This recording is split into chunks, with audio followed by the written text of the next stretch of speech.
안녕하세요. 대구부동산 서입니다. 9월 2일자 1일 브리핑을 9월 3일에 보내드립니다. 집값 뛴다더니 다들 왜 팔려고 난리? 뉴스 제목에 나왔어요. 제가 매물이 증가하는 현상에 대해서 계속 말씀을 많이 드려왔는데요. 서울 매물이 7만 건을 돌파했다. 작년 같은 날짜와 견주어 봤을 때도 훨씬 더 많은 매물. 작년 말 올 초는 5만 건이었거든요. 물량이 지금 7만 개 수준으로 40% 증가했어요. 이게 뭐 서울만의 현상은 아니고 다른 데 지역들도 공통적으로 나타나는 현상이다. 요 주간 브리핑을 통해서 다른 지역 매물들은 종종 다뤄드리고 있어요. 서울 지역도 마찬가지로 전세 매물이 갑자기 정체 현상을 보이고 있습니다. 월세도 마찬가지. 대구도 나중에 월세 매물이 다시 정체되는 현상이 나타날지도 모르겠어요. 인천 또한 마찬가지입니다. 인천의 매물 지금 3만 건을 훌쩍 뛰어넘어 있는 상태거든요. 연초 대비 뭐 퍼센트로 따지면은 뭐 20% 이렇게 이야기할 수 있겠지만 이 기울기가 요즘 들어서 장난 아니라는 부분 주간 브리핑 그거 통해서 주로 말씀을 드리니까요. 서울 아파트 거래량 7월 들어서 거래량 흐름이 꺾였어요. 그러면 8월 달에 거래량은 얼마나 될 것인가 예측해 보면 지금 현재 9월 2일자 이맘때 되면 거래량이 한 66% 정도 신고가 됐거든요.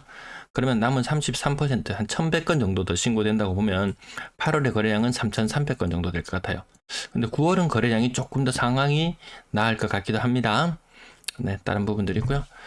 요즘 주택담보대출 이 1000조를 넘어섰다는 부분, 갑자기 뛰어올랐다는 부분 좀 우려스럽게 보이지 않나요? 1분기에 특례보금자리 좀 풀린 거 플러스 뭐 50년 주담대 플러스 뭐 이런 것들 여러 가지 이야기가 나오고 있지만 지금 2분기거든요. 2분기 요 6월 달까지예요. 6월 달까지는 50년 주담대 이런 것 풀리지 않았어요. 오로지 특례의 힘만으로 이만큼 끌어올렸다는 부분. 중요한 부분입니다. 대출금리. 코펙스 금리는 0.01% 떨어지면 대서특필합니다. 그렇게 크지는 않잖아요. 근데 여기 제일 중요한 부분은 전세자금 대출 평균 금리가 계속 빠지고 있어요. 다른 금리들은 막 올라가고 있는 상황이거든요. 주담대 신규 취급액도 오르고 있었어요. 아마 여기 지금 8월달까지 자료인데요. 9월달 자료가 또 나오게 되면은 7월달까지 자료니까요. 8월달, 9월달 자료가 되면 신규 주담대 취급액은 분명히 올라갈 거예요. 그럼에도 불구하고 전세자금 대출 금리가 얘를 왜 이렇게 누르는지 모르겠어요. 이 초록색 선입니다. 그 때문에 전세가 이게 일부 반등하는 현상을 보여준다. 야, 금리하고 딱 맞춰서 놀고 있네. 그럼 시중금리 오르고 다른 금리 오르면서 전세자금 대출 금리 또한 오르면은 전세자금 대출 금리도 오르고 전세금 또한 떨어질 수 있다라는 부분도 생각해 둬야 될 것 같습니다. 은행 바보 아닙니다. 잔액 기준으로 봤을 때 주담대 4.21% 역대 최고치 지난달과 동률을 보였는데요. 요거 분명히 조금 더 올라갈 소지가 더 높아요. 과거에 변동으로 자신이 만만하게 대출 받았던 사람들 지금 고종으로 촉촉 바뀌면서 앓는 소리가 여기저기서 나오고 있어요. 가계대출 얼마라고요? 4. 주담대 기준으로만 4.21%의 1000조입니다. 1000조.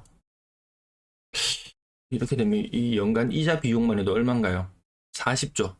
40조 넘습니다. 거의 한 43조? 43조 정도 돈 한번 써보지도 못하고 녹아내리는 돈. 근데 주택담보대출만 1000조예요. 근데 국가 총부채는 한 6000조.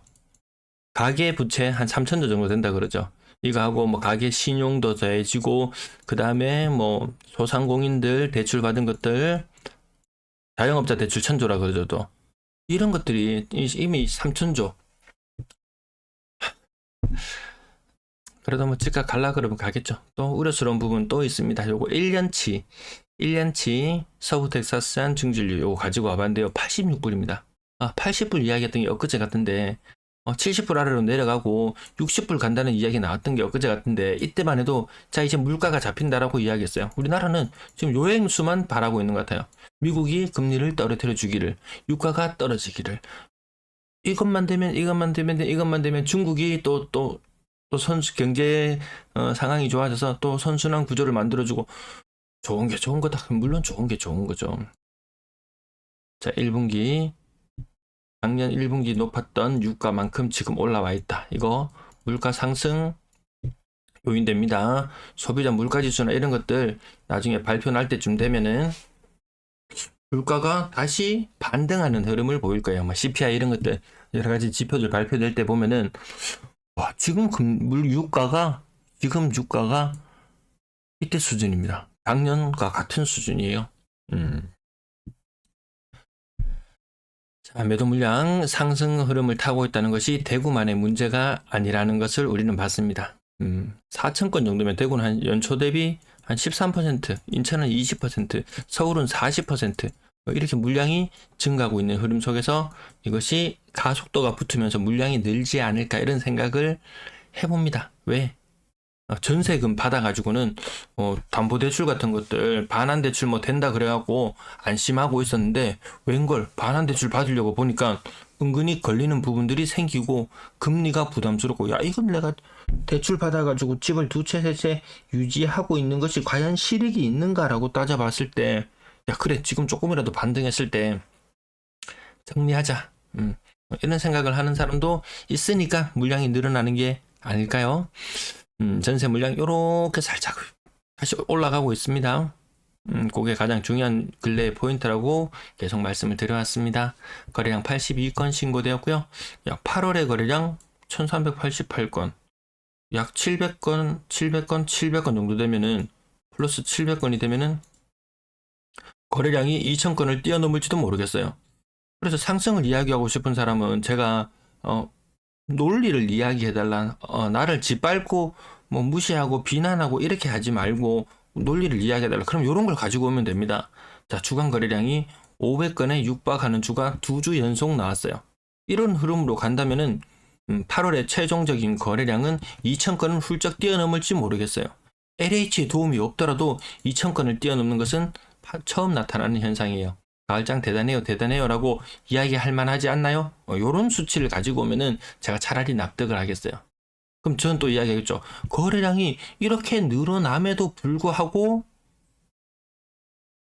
이거 보세요. 그럼에도 불구하고 매물이 늘어나고 있다 라고 저는 또 다시 반박하겠죠. 이렇게 티키타카 할 수 있는 그런 상황이 될 수 있으면 좋겠는데, 뭐 이 사회가 편을 나누고 있는 이런 상황 속에서 뭐 상승이니 하락이니 또 편 나누고 싸울 것은 뻔하고, 그 무의미한 힘 빼기 굳이 안 해도 되겠더라. 화산살래 36평형 요거 오랜만에, 정말 오랜만에 첫 거래는 아니겠죠. 2014년 이후에 36평형 첫 거래는 아닐 테고, 아무튼 또 신고가 대단해요. 뭐 대단한 거 없나라고 찾아보니까 버머 엘린 애들 아직도 10억 못 갔네요. 버머 라운 프라이빗 대단해요 라고 말할 만한 게 별로 보이지 않으니까 일단 요거 대단해요. 힐스테이트 황금동 30% 정도 빠진 금액 유지하고 있고요.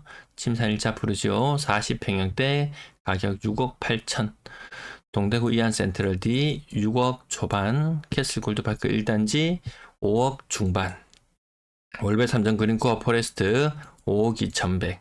그러니까 여기에 요렇게 가격이 하나 뜨고 나면, 야 이거 2층에 고속도로에 어디에 그 고속도로변에 사는 사람은 그건 집 아닙니까? 막 이렇게 막 비하하는 사람들도 있고, 그럼에도 불구하고 수익이 났다고 이렇게 옹호하는 사람도 있고, 네, 고점 대비 가격 요거 보지 말고 요 분양가가 한 4.5억 정도 될 거고요.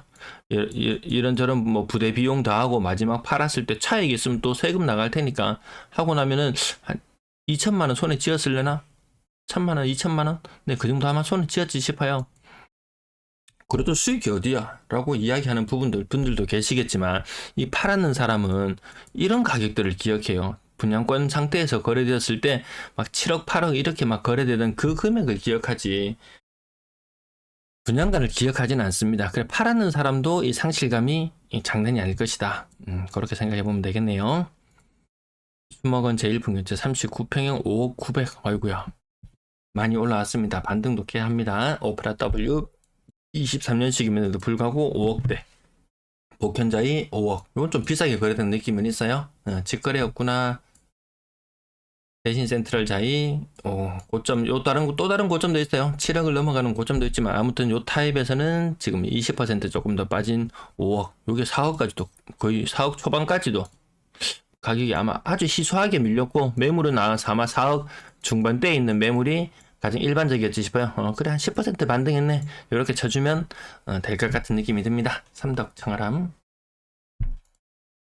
대구역센트럴 자 얘는 항상 고점이 너무 높아서 하락률이 더 크게 비춰지기도 합니다. 이렇게 고점이 높았던 지역들은 그럼 어떤 지역이 이런 고점들이 높았냐 놓고 보면 뭐 인테리어고 나발이고 뭐 물론 그런 얘기도 그 당시에는 있었어요. 엄청 잘 되어 있는 집이라는 그런 얘기도 있었어요.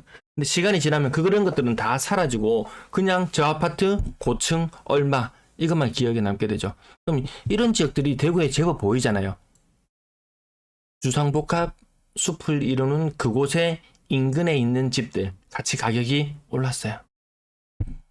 근데 그 분양권 가격들이 힘을 잃으면서 급격히 무너지는 모습을 보여주기도 합니다. 이안동대구 4억 중반에서 4억 6천 요 정도 거래되는 것이 또 4억 7천짜리 거래가 눈에 띄기도 하고요.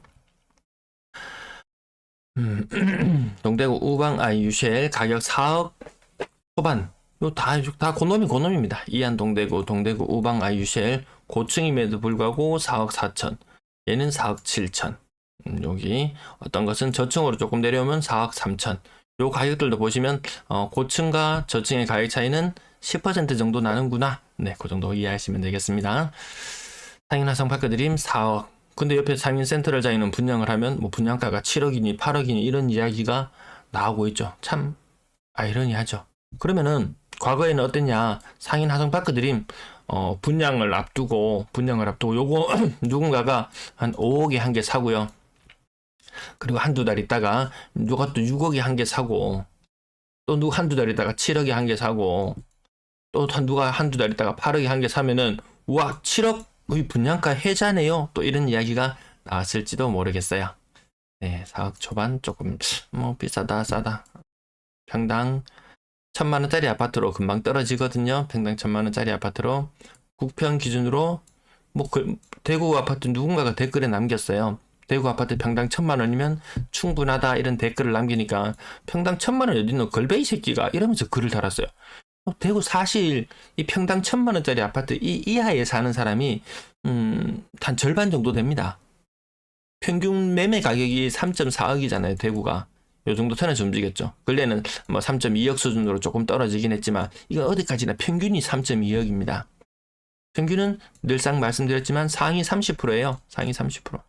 그럼 하위 70%는 평당 1,000만원, 평당 뭐 소형 평형도 예를 들어 섞여 있으니까 어쨌든 대구 사람 70%를 걸베이 새끼로 만드는 그런 악질적인 댓글을 다는 사람은 정체가 무엇인지 참으로도 궁금하더라고요. 평당 1,000만원 안 되는 곳 무지하게 많습니다.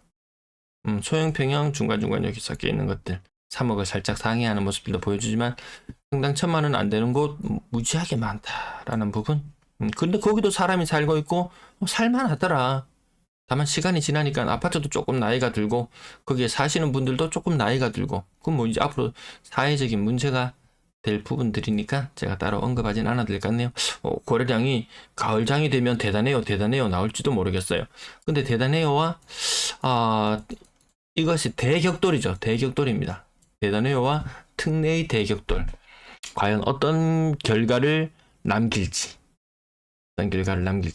저는 물량이 자꾸 늘어나는 것이 자꾸 마음이 쓰이는데 누군가는 거래량이 주간 거래량이 괜찮은 것이 요것도 또 호재가 될 수 있겠구나 이렇게 생각할지도 모르겠어요. 오늘 참으로 우려스러운 뉴스를 한 가지 봤는데요. 세수가 덜 거친다. 그건 주간 브리핑 때 말씀드릴게요. 지금 6억 이상 아파트도 지금 66% 정도 거래됐거든요. 요런 꼴이 납니다. 결론 날 때 되면. 막판에 살짝 거래량이 비싼 아파트들은 뒤끝에 월말쯤에 고민하다 사서 그런지 조금 더 나오기는 하지만 아무튼 있는 사람들이 더 안 사는 이런 현상. 여기 아까 금리 부분 말씀드렸었죠. 전세자금 대출 금리가 조금 떨어지는 그런 효과를 보여요. 왜? 전세도 정말 내 돈 생돈 들여가지고는 전세 들어가기 힘들어요. 대출도 정상적인 은행에서 꺼내서 대출 받아가지고는 전세 들어가는 거 젊은 사람들이 감당하기에는 버거워요. 그러면 온갖 특례니 뭐니 이런 것들이 많잖아요. 그런 것들이 특례라는 이름으로 그것이 뭐 디딤돌이니 뭐 보금자리니 뭐 이런 여러 가지 이름을 붙여가지고 그런 것들이 단순히 집값만 건드는 것이 아니고 전세가 또한 같이 건들더라. 지금 전방위적으로 집값을 띄우려고 합니다. 왜? 나 공급하고 싶어. 나 공급. 공급 더 많이 해서 집값이 떨어지고 안 떨어지고 그거는 내 문제가 아니야. 나는 일단 공급해서 나는 수익을 거두면 끝이야. 뭐 이런 것들이 그 기저에 깔려 있지 않나 그런 생각도 잠깐 해보면서 오늘 내용 여기서 마칠게요. 네, 시청 감사합니다.